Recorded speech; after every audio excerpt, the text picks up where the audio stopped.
Melania, a documentary the First Lady produced about herself, recently premiered at a venue President Trump named after himself. All signs pointed to the slick self-portrait bombing at the box office. But how did it really do, and why? Believe it or not, Melania did better than anyone predicted, earning $7 million over its opening weekend. However, it's still not on track to turn a profit or break even, considering Amazon paid an unprecedented $40 million for the rights and spent an additional $35 million on promotion. That's 10 times the usual promo budget for a documentary, according to the New York Times. In fact, it's more than what was spent to promote Taylor Swift's Eras Tour doc, according to Puck. That level of flashy marketing, including TV spots during NFL games and custom popcorn buckets, is typically reserved for the latest Marvel fare. So make no mistake, this thing has lost a lot of money. CNN points out that Amazon could recoup a lot of that extra cost through new subscribers and ad revenue once 3 companion TV episodes are released, but that remains to be seen.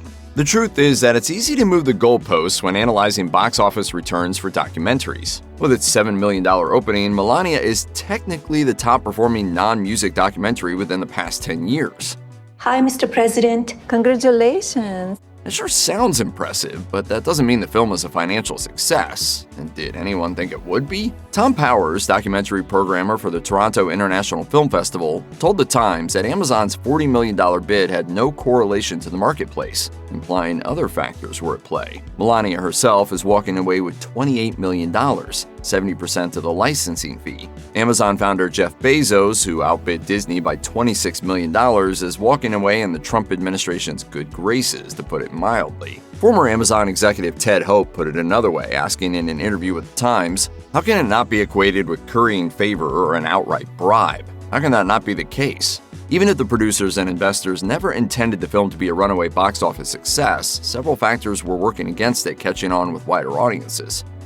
Is it bad when 2/3 of a documentary crew ask that their names not be listed in the credits? That's what happened with Melania, according to a Rolling Stone report about the alleged chaos behind the scenes, published just days before the film's premiere.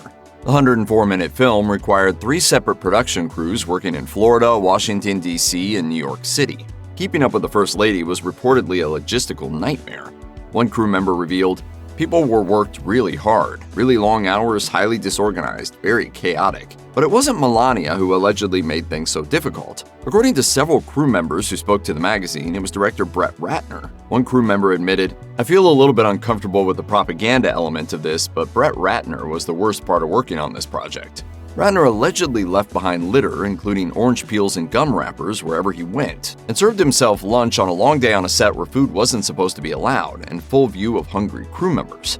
One insider revealed, "Brett, unknowingly or maliciously, got his own food and was just eating it and just licking his fingers in the grubbiest way possible." The majority of a film's crew disowning their work is never good for the box office, and there's a lot more going on here than just a poorly run production.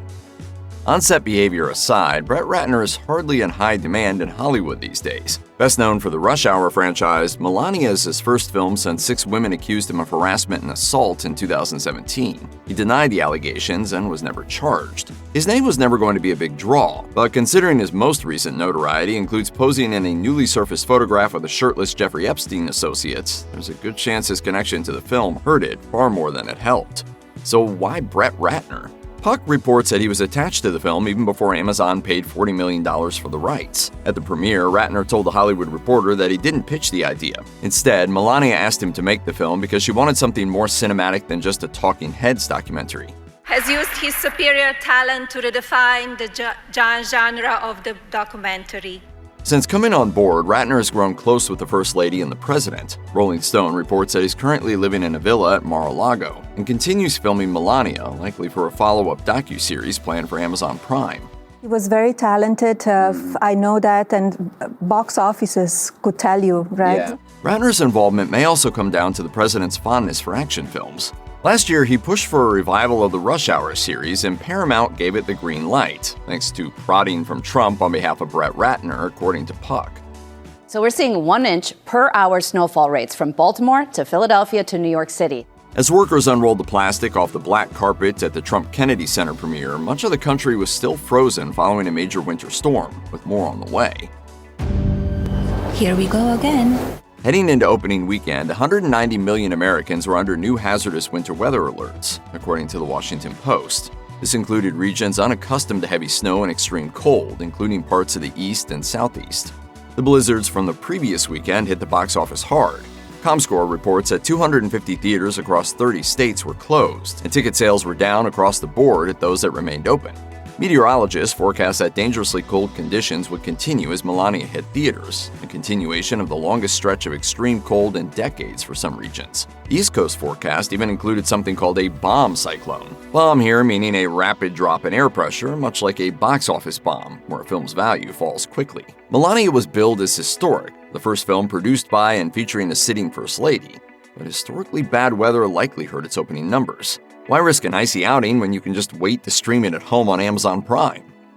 Melania wasn't screened for critics, but days before regular audiences even had a chance to see it, the film was roasted and review bombed on Letterboxd. Many users cited Brett Ratner's past and voiced hopes for an ice-free future. Scores of reviewers posted brutal reviews and ratings, many openly aiming to make it the lowest-rated movie of all time. One user called it propaganda fluff. Others simply posted "abolish ICE" or referenced Ratner's connection to Jeffrey Epstein. Some pledged never to watch it, filing the film under site categories like Tomorrow's Trash and Movie Blacklist. Mother Jones reported that all the pre-release review bombing was wiped clean by premiere day and had only been allowed due to a site error. Still, the intensely negative initial reaction on the popular social film site didn't bode well for the box office. After its opening weekend, the results are interesting.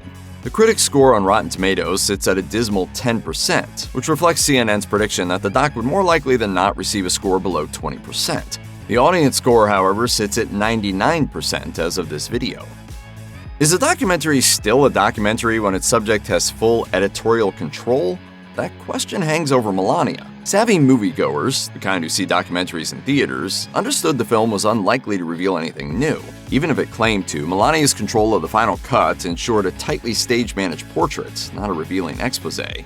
The most important is that he puts out my idea, what I have, and cinematic film that I want to achieve. As director Julie Cohen told the New York Times, a documentary has no artistic or journalistic integrity when the subject is shaping it. Melania was deeply involved. To her credit, she doesn't call it a documentary. At the premiere, she told the audience, "Some have called this a documentary. It is not. It is a creative experience that offers perspectives, insights, and moments." According to CNN, Melania helped shape that creative experience, from editorial control to the trailer, music, color correction, and even the film's minimalist logo. Ahead of the premiere, one crew member told Rolling Stone that despite the extraordinary access, huge revelations are nowhere to be found. Their verdict? Some people are boring. Some people also never let their guard down. As for director Brett Ratner's take, he posted to Melania on social media, "I look forward to showing the world what an incredible First Lady you are."